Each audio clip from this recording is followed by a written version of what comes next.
Salut, bonjour. Bon, ben j'attends que ça se connecte un peu, il n'y a pas assez de monde. J'attends que ça se connecte un peu. Voilà.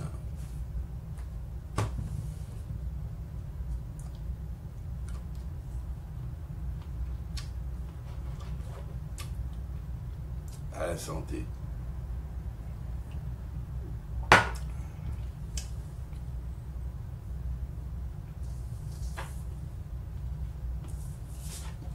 Alors voilà, on va commencer. D'abord, je voudrais reparler du séminaire. Le séminaire qui va être organisé du 18 au 22. J'espère qu'il y aura des gens sur place.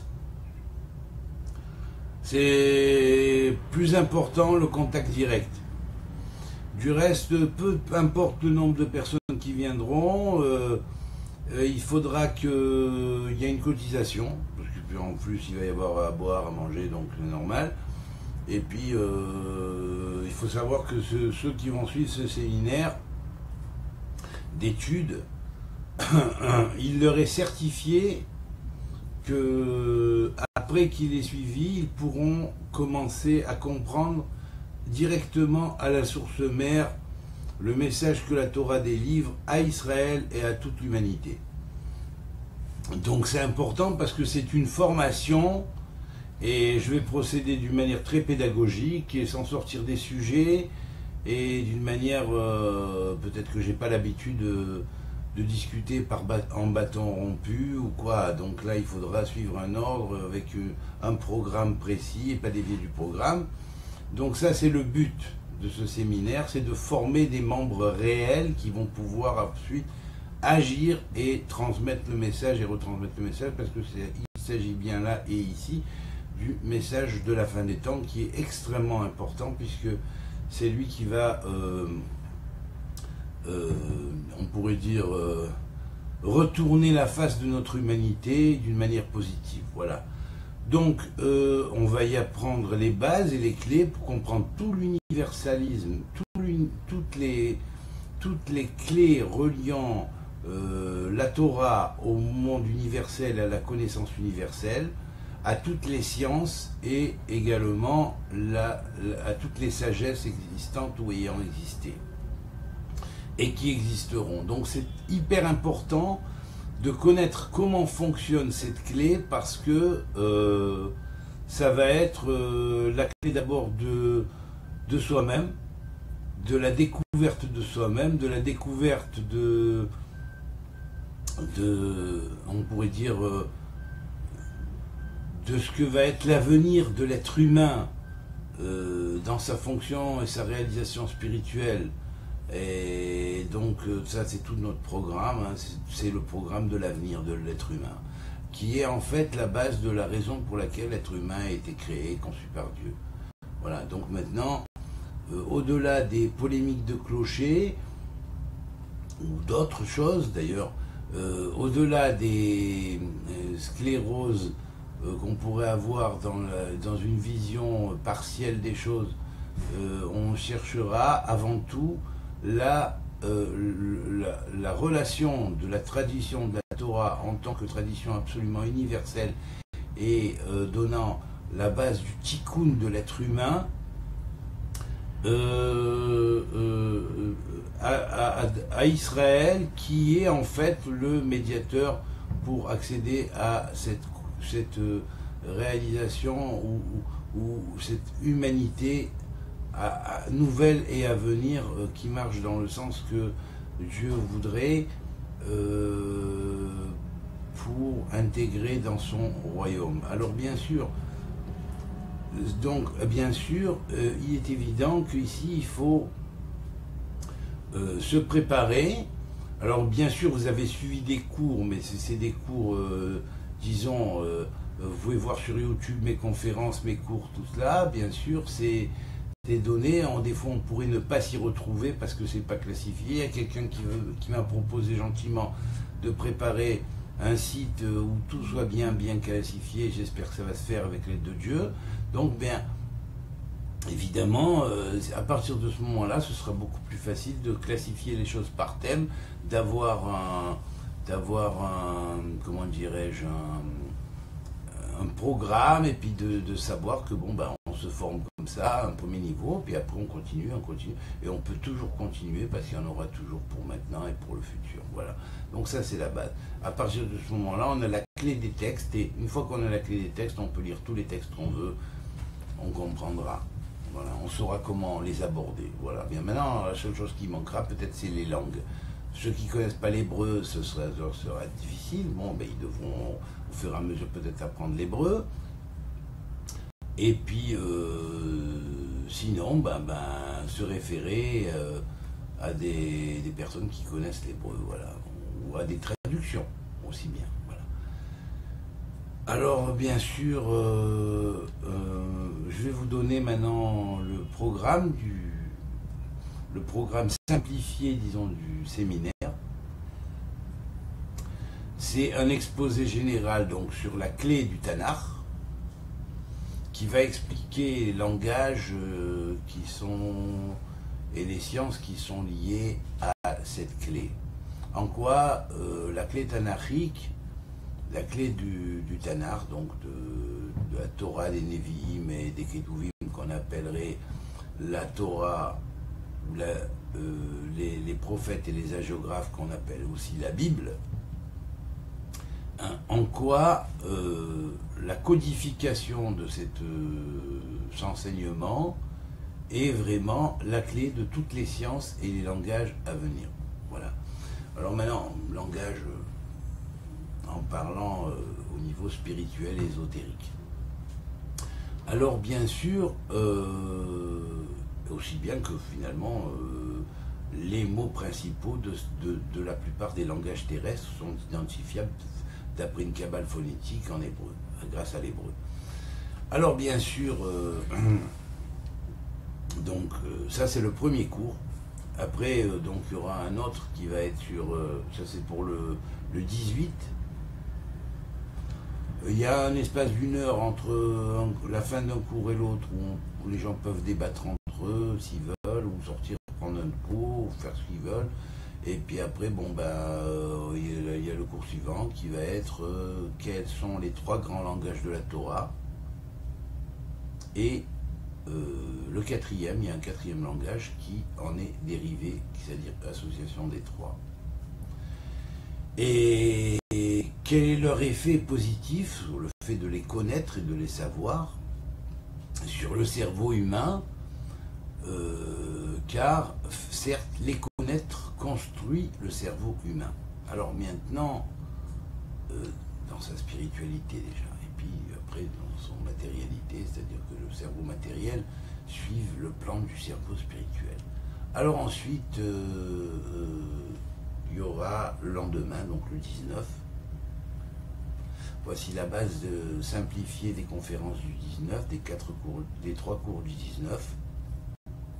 C'est comment aborder la science divine, la et les sciences divines, qu'est-ce que c'est. Le 2e cours, c'est sur qu'est-ce que la philosophie sacrée, ou l'hermétisme aussi, l'hermétisme sacré, la philosophie hermétique sacrée, qu'est-ce qu'elle transmet, en quoi elle nous permet de comprendre les véritables causes des phénomènes et les effets, selon les effets qui sont produits, quelles sont les causes qui les ont mis en marche. Aussi bien sur le destin de l'être humain que sur les comment dirais-je, de l'individu, quoi, sur le destin de l'individu, aussi bien que sur son âme, donc dans son destin cosmique, que sur l'individu en tant que petite place dans l'univers. Où se trouve-t-il? Voilà. Il y a des questions à laquelle cette philosophie répond, mais dont on va les traiter, tout au moins les thèmes principaux. Ensuite, le 3e cours est sur qu'est-ce que la sagesse du Nahal, qui est la science de méditation. Donc la grande question, c'est y a-t-il une science de méditation hébraïque selon la Torah? Est-ce qu'il y avait une science de méditation hébraïque? Alors ensuite, le lendemain, le 20, sera traité, il y aura trois cours conférences. La première, c'est comment se placer face à l'univers astronomique et cosmique nous entourant. Quelle est notre place dans ce grand univers? Quelle est la place de l'être humain, de l'homme, face au cosmos, hein, après tout, éventuellement peut-être même aux autres civilisations existant dans le cosmos. Y en a-t-il, y en a-t-il pas? On va traiter ça brièvement, bien sûr, mais d'une manière assez pédagogique. Ensuite, le deuxième cours, c'est entre l'univers apparent et l'univers réel qui sont autour de nous. Hein, comment distinguer, comment savoir les choses et quoi considérer et comment considérer chacun d'eux. Hein, bien sûr.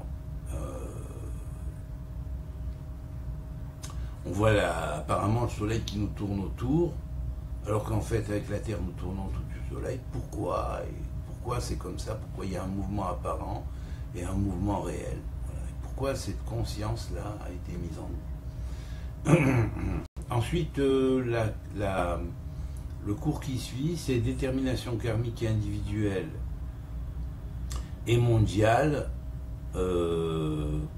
et les moyens d'améliorer son destin entre niveaux. Voilà.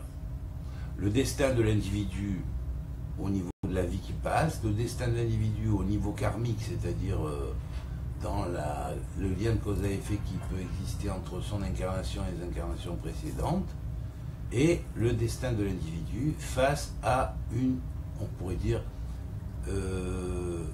un comportement, disons une place qu'il peut avoir, qui est assez petite et assez restreinte, au niveau à la fois social et à la fois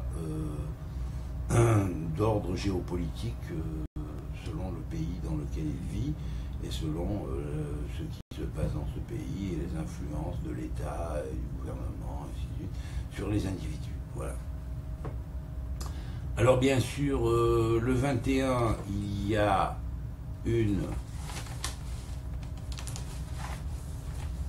deux conférences. Alors c'est un cours qui va être sur les 39 arts sacrés et les travaux du temple, la relation, et en quoi chaque travail, parce qu'on va les analyser les 39 avec leur correspondance exacte. Donc, en quoi ces 39 travaux sont la base et le fondement de la construction du temple et également de la construction de l'être humain, puisque l'être humain est le reflet du temple, de ce que le temple est censé incarner.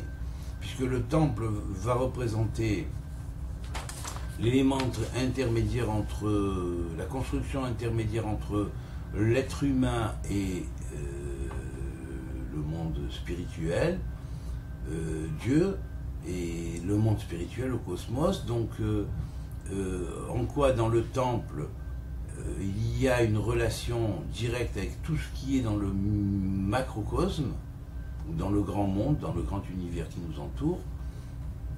On va apprendre les correspondances, et ensuite les 39 travaux qui permettent de construire ce temple, comment on va les relier avec les 39 idées, les 39,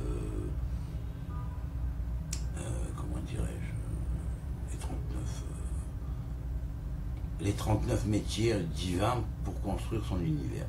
Et évidemment, pour construire l'homme aussi, exactement dans le microcosme, puisque l'homme est un microcosme, à l'image du macrocosme universel. Voilà, alors après la deuxième conférence, entre autres, vous verrez mes toiles exposées, vous pourrez les voir, vous pourrez vous en approcher, sentir l'effet, éventuellement poser des questions sur l'une ou sur l'autre, et à ce moment-là, moi, je vous répondrai directement sur les lieux. Et puis ensuite, il y aura un autre cours, et l'autre cours est sur le temple à l'intérieur du cœur de l'homme, et représentant la totalité finalement de la structure de l'homme. Hein. et en quoi le temple représentant la structure humaine symbolique ou les correspondances avec la structure humaine symbolique dans le microcosme va pouvoir être mis à l'intérieur de notre cœur, et c'est dans ce cœur qu'on va développer avec amour la conscience du temple universel, si on pourrait dire. Voilà. Donc ça, c'est le temple universel, c'est le temple de l'univers. Et en même temps, on va pouvoir penser à ce qui s'appelle le troisième temple et parler des conditions de construction du troisième temple. Alors on a ensuite le 22, on a 1, 2, 3 cours le 22. Le premier cours, c'est sur l'arithmétique et la géométrie sacrée, les nombres tels que pi et phi et écho d'une science lointaine et oubliée, c'est ces choses-là qu'on va analyser. De 16h à 17h15, il y a un autre cours qui est sur la psychologie ésotérique sacrée et la science des rêves, important.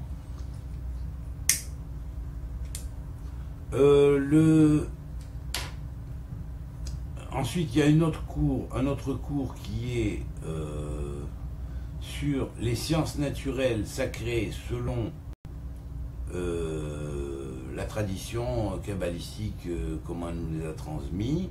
Donc on va parler des 4 éléments, des 4 règnes, comment ces 4 éléments et ces 4 règnes sont en l'être humain, dans le microcosme, quel est leur rôle dans le macrocosme, dans le microcosme de l'être humain.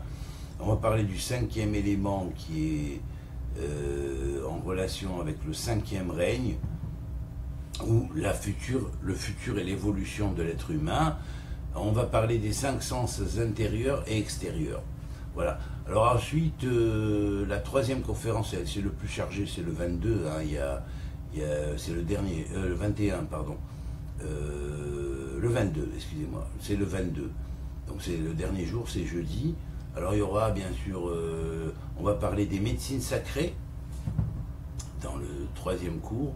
Il y aura un cours sur les médecines sacrées, telles que la médecine qu'avaient les Esséniens, qu'ils avaient hérité des prophètes, comment elles se sont perpétuées, qu'est-ce qu'il en est resté, et qu'est-ce qu'il en est aujourd'hui. Voilà.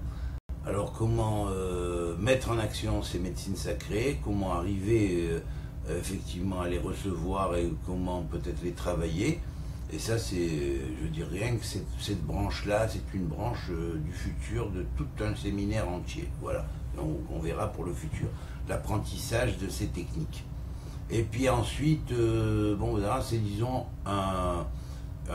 une approche de l'apprentissage de ces techniques. Ensuite, on va faire une table ronde entre les invités et les participants. Voilà. Donc ça, c'est pour terminer, pour clôturer. Alors bien sûr, faut savoir que donc ce séminaire du 18 au 22 est pour former les gens, et donc il va être limité. Je ne vais pas mettre toutes les conférences sur YouTube, je ne vais pas mettre tous les cours sur YouTube, je les donnerai à ceux qui les auront commandés, soit dans leur totalité, soit par sujet, en demandant quels sont les sujets traités, éventuellement. Donc je les enverrai soit par poste, soit par email, on verra, ou alors je donnerai un lien fermé où ils pourront entrer et voir ces cours et participer à cette formation. Alors, cette formation, elle est fondamentale parce que je veux dire, c'est comme ça qu'on va former ce qu'on appellerait les 144 premiers guerriers de lumière, qui seront ensuite les 144, la base des 144 000. Voilà. Donc c'est comme ça, et c'est là-dedans qu'ils vont en sortir progressivement donc des échos de ce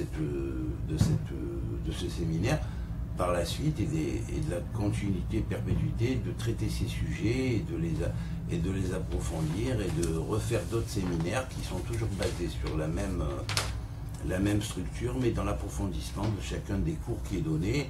Et là, chacun des cours qui est donné peut donner un séminaire à la base sur le sujet lui-même, sur le sujet de base dont on va traiter d'une manière générale et en premier exposé. Voilà. Alors bien sûr, je ne vous donne pas les sujets détaillés maintenant. Ceux qui viendront, qui assisteront directement, recevront le sujet détaillé avec peut-être même des polycopes, peut-être même certainement des polycopes, avec des images, avec des photos qui permettent d'emmagasiner, de mieux comprendre les cours, et peut-être même des textes qui vont les accompagner. Voilà, donc ça c'est la base pour une formation réelle, et je veux dire, tout travail méritant salaire, j'ai aucun revenu, aucune rentrée, toutes les comment dirais-je, les portes matérielles m'ont été fermées par des gens qui ont fait tout pour que ça se ferme. Alors bien voilà, je vous dis gentiment que voilà, tout travail mérite salaire. Voilà, donc je propose ces cours de formation, mais il faut participer. Voilà. Alors veuillez mettre sous le cours, une fois que vous l'aurez écouté, si vous êtes prêt à participer à cela, et en même temps vous mettrez comment dirais-je, je vous mettrai le lien du cours où vous aurez les sujets traités déjà de la manière dont je vous l'ai exposé, et puis une fois que vous aurez le lien, à vous de voir, hein. Donc vous vous inscrivez en direct pour venir, c'est mieux. Sinon, pour les avoir par la suite, soit filmés, soit voilà, on verra. Voilà. Soit en audience fermée selon les participations, en fonction des participations. Voilà. Alors maintenant, je vais traiter du sujet que j'ai traité la dernière fois, donc qui est la lettre Uruz. Alors Uruz, hein, voici la lettre Uruz, elle est là, vous l'avez en jaune, entourée de jaune, elle est à l'intérieur, vous voyez, ouais, entourée de jaune, elle est à l'intérieur, c'est cette forme-là, hein, la lettre Uruz, qui est la deuxième lettre du Futark, l'alphabet celte, en 24 runes.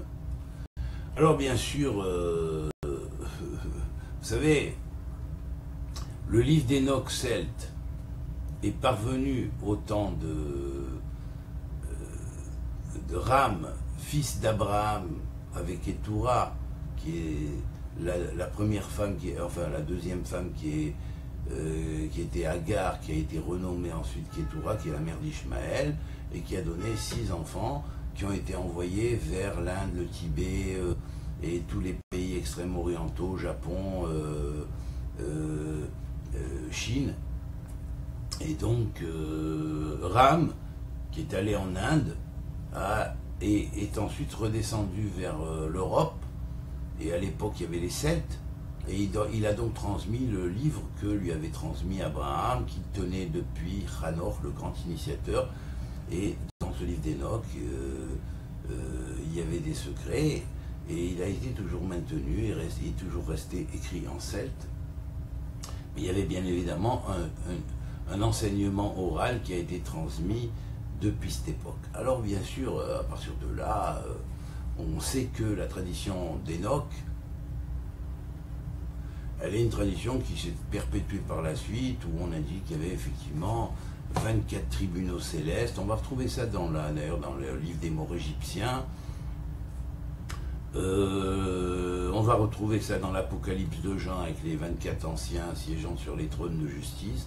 On retrouve ça bien évidemment dans le judaïsme avec ce qu'on appelle les 24 Batédinim, les 24 maisons de jugement ou tribunaux célestes, et puis plus ou moins clément en fonction, hein, plus dur ou moins dur. Hein, et là, il s'agit de normes cosmiques, bien sûr, hein, dont on parle, donc c'est pas des tribunaux corrompus, comme il peut y en avoir sur Terre.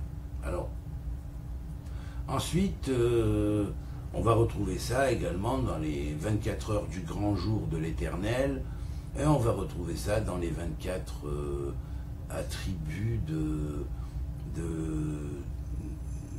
ou cadeaux que l'on fait à la fiancée. La fiancée symbolise évidemment l'âme divine lorsqu'elle est habillée de ces, on peut dire, Kishutekala, je ne sais pas comment traduire, les attributs, si on pourrait dire, de beauté, de la fiancée.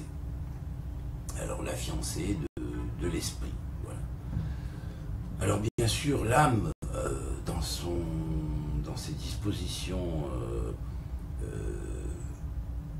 émotionnelles, hein, va être habillée de cadeaux par l'esprit, et il y a 24 cadeaux. Alors ces 24 cadeaux symbolisent aussi ce qu'on appellerait les 24 livres de la Torah, là, à partir du moment du Tanakh, pardon, de ce qu'on appelle la Torah, les prophètes et les hagiographes, ou la Bible, hein, divisé en 24 livres, et là, cette division en 24 livres a une clé de relation directe avec ce qu'on appellerait les 24 attributs de la fiancée. Alors maintenant, bien évidemment, dans la tradition énochienne à la base, telle qu'elle a été transmise, elle est arrivée en Celte.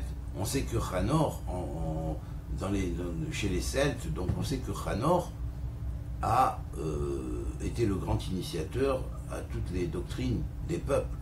Hein. On va retrouver son nom par allusion dans l'Inde ou en Égypte, ou c'est sous différents pseudonymes, on va le retrouver un peu partout dans le monde, chez les Aztèques, ou chez les Incas, les pays d'Amérique du Nord, du Sud, pardon, et on va le retrouver sous différents pseudonymes.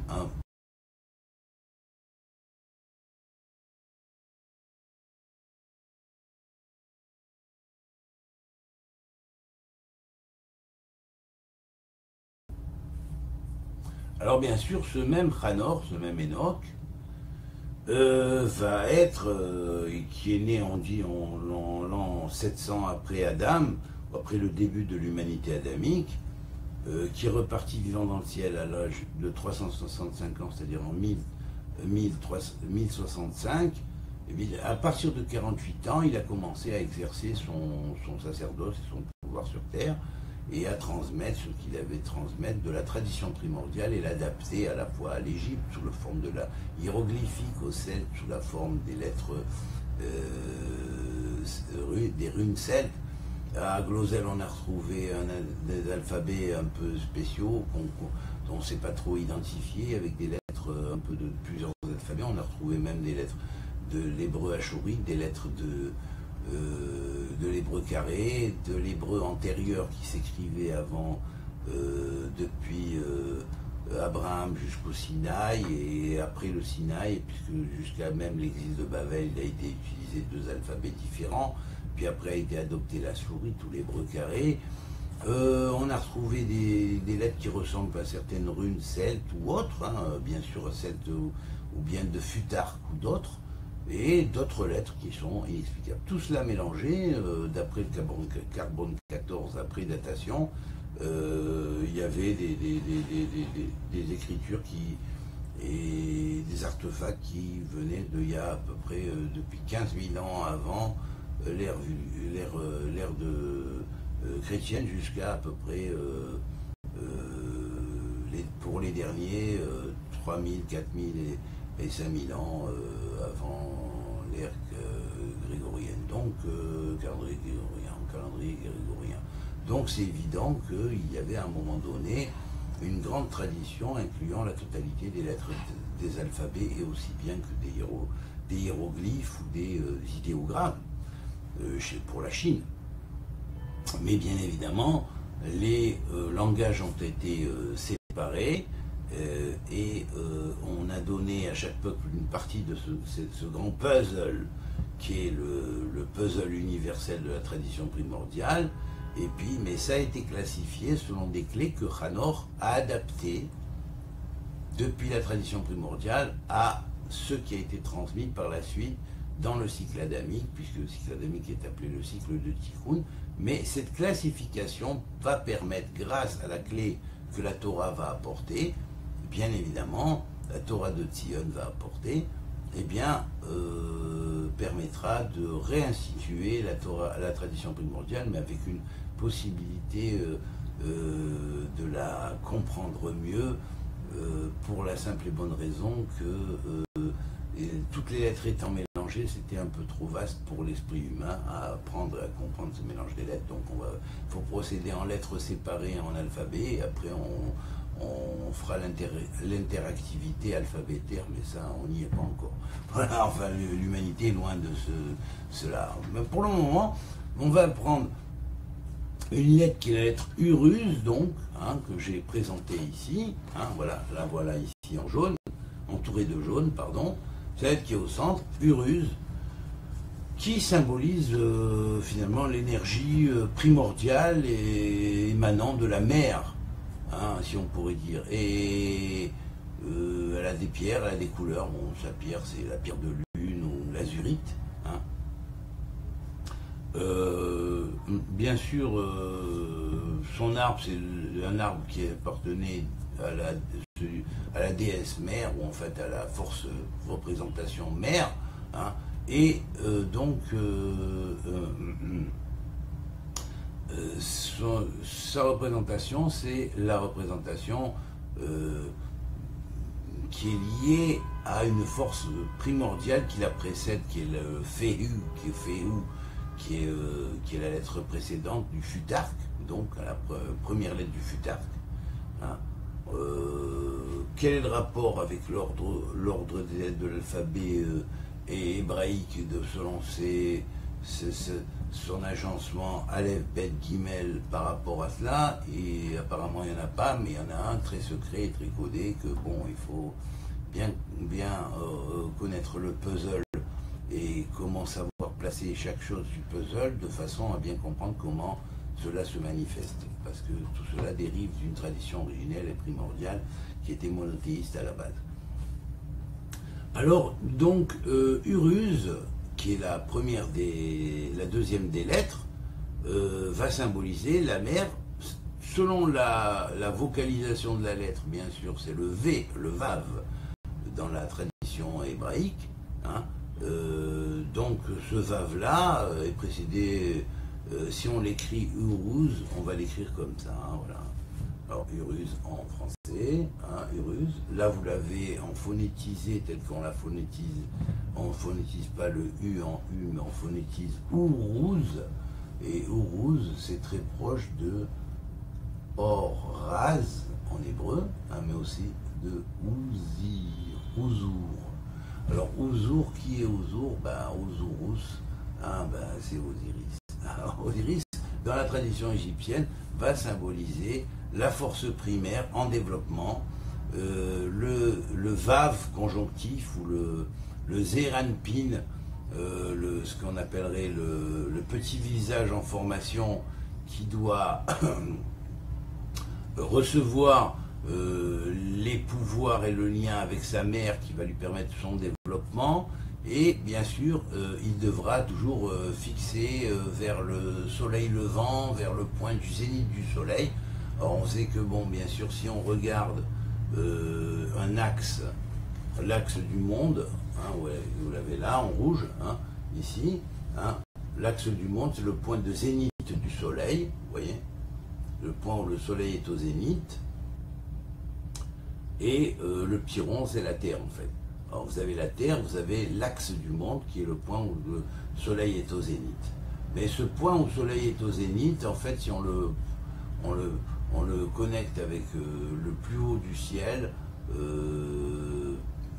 en latitude, eh bien ça va être le point nord, normalement, au nord-sud, l'axe nord-sud, qui est le point de base selon lequel la Terre tourne dans son axe, à l'intérieur de la galaxie. Voilà. Et donc par rapport, si on pourrait dire, aux deux étoiles de base qui étaient les étoiles permettant on appelait étoiles polaires, qui permettaient de s'obliquer, de se situer, étoiles qui réagissent aussi en fonction à une boussole qui permettent d'attracter l'aiguille de la boussole. Donc c'est ça, c'est le point axe, c'est le point en haut là où on voit le soleil au-dessus, c'est le soleil au zénith. Alors on voit qu'en fait cet axe est lié au Vav. Pourquoi lié au Vav? Parce que la lettre Uruz symbolisait aussi le Vav, hein, et le Vav dans la Torah, c'est toujours, dans la Torah, c'est le point de jonction, c'est le point de jonction, Ani Veata, le Vav, c'est le point de jonction, c'est la lettre de jonction, c'est ce qui va joindre l'enfant à sa mère aussi, qui va permettre, grâce au cordon ombilical à l'enfant, de recevoir l'énergie de sa mère, hein, et la nourriture de sa mère. Et puis donc quelque part c'est aussi dans le cercle, alors vous le voyez en bas, hein, le rayon du cercle. Le Vav c'est le rayon du cercle, vous voyez. Alors comme c'est le rayon du cercle, ce qu'on fait, la tête du Vav qui normalement quand on la met en haut, comme ici par exemple, pardon, voilà, là, vous voyez, eh bien elle est en haut. Voilà, ici vous la voyez en bas parce que le Vav est retourné. On se sert de sa tête qui va représenter le centre du cercle, et le trait, lui, va symboliser le rayon. Alors, quand on va faire un rayon qui va de la périphérie du cercle au centre du cercle, la longueur du rayon est équivalente de 1/6, si on pourrait dire, de la circonférence du cercle, c'est-à-dire qu'en fait, le même rayon, hein, ici, dans l'espace qui va de là à pardon, voilà, c'est envers, là, de là à là, hein, ou de là à là, ou de là à là, ou de là à là, hein, ou de là à là, ou de là à là, dans les 6 angles, eh bien, c'est égal, chacun de ces angles est égal à la longueur du rayon, c'est-à-dire un espace de 60 degrés, voilà, un arc de 60 degrés. Alors bien sûr, c'est cet arc de 60 degrés, on va pouvoir placer un Vav ici, un Vav ici, un Vav ici, un Vav ici, un Vav ici, et ça va former finalement un triangle équilatéral, un autre triangle équilatéral, un autre triangle équilatéral, en fait 6 triangles équilatéraux, qui vont former finalement un polygone 6 côtés, une fois que tout sera fait. Et donc ce cercle-là a donc pour clé de base de son, on pourrait dire de l'égalité de ses rayons, les 6 points, et l'arc de 60 degrés va être fondamental dans le maintien, si on pourrait dire, du cercle. Vous voyez? Alors, en fait, qu'est-ce que cette lettre-là, Uruz, symbolise? On voit que dans Uruz, une fois qu'on écrit en hébreu, et qu'on a changé les deux U ou OU en des Vav, parce que dès qu'il y a le point, ça devient un OU, le même Vav. Alors vous avez un Vav ici et un Vav avant ici. Ces deux Vav vont symboliser la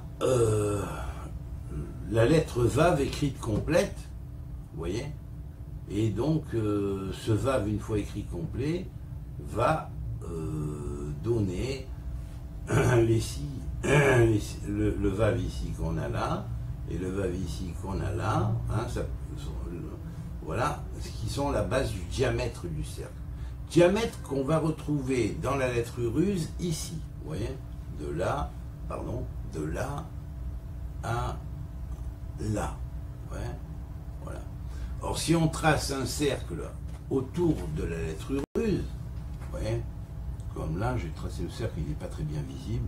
Hein, ouais, là, ici, vous avez le cercle tracé autour de la première, du premier trait. Il y a un autre petit cercle plus petit qui va se tracer autour de cela.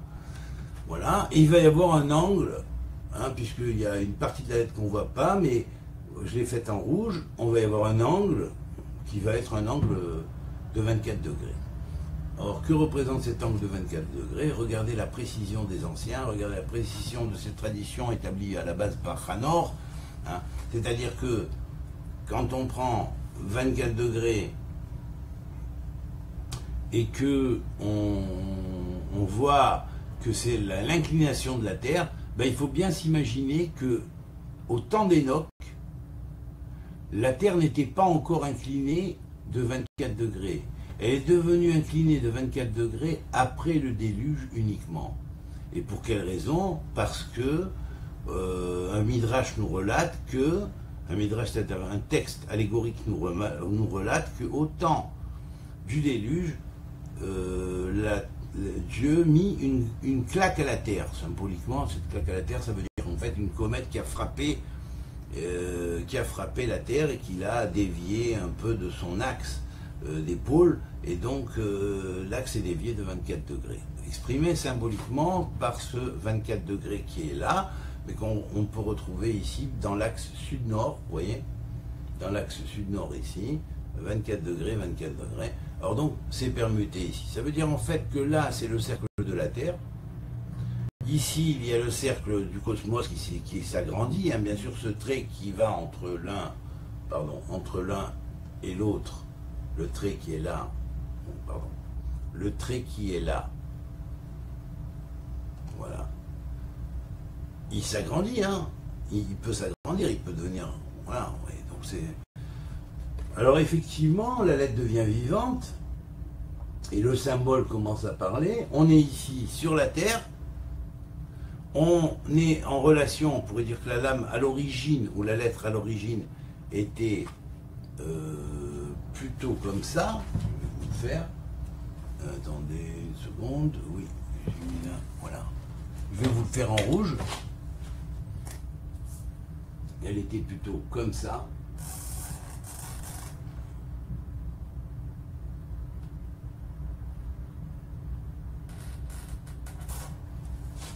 Voilà, comme en rouge en haut. Et puis, il n'y avait pas encore d'axe de 24 degrés. Et ensuite, on a baissé comment dire, la perpendiculaire de droite, bien sûr plus petite, symbolisant la Terre, de façon à dire, voilà, vous voyez, l'axe dévié de 24 degrés. Voilà.